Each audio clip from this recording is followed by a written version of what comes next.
I'm Lee Mather and I'm the Game Director of F1 2018, and I'm here at the moment stood on the Silverstone wing, and soon I'm going to take you downstairs into one of the garages where I'm going to talk about some of the career enhancements that we've made to F1 2018. The big thing this year is very much the media are going to play a huge part in the player's career. It's super important for a driver these days to not just be skilled on track, it's all about being the complete package.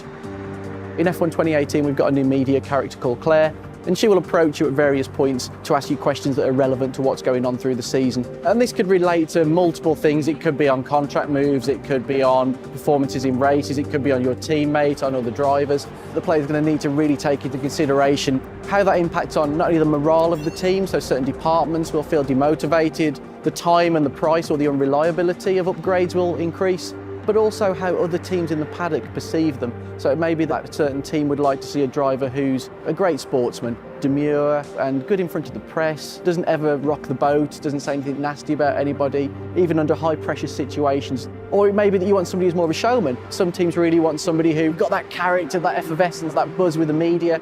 And sometimes they may say things a little bit off the cuff that cause a bit of controversy. As you become reputable in the paddock, you will open up different answers which will allow you to really exert your character within the game.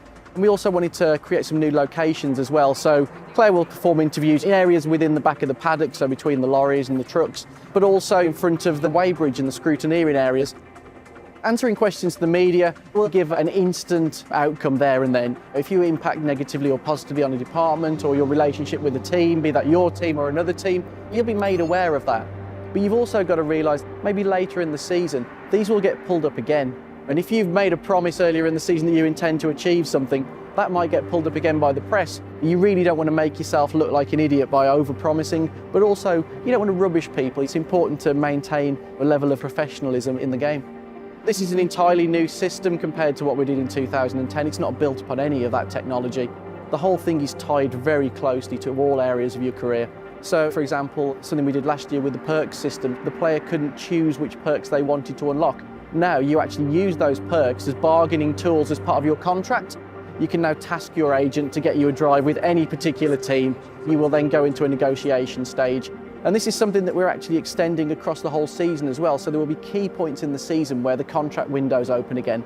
So it may be that you take that risk of moving teams during the season. It may be that you move to a team that have got worse R&D than you, or a car that doesn't suit you as well. But the perks may look more attractive. You may think that you can progress your career quicker by going to another team. It's super important that I have a value as a player, and that value is really important. If I start to overvalue myself, a team isn't going to go with the contract that I want. If I say I'm going to achieve this and I fail, my value with those teams will go down.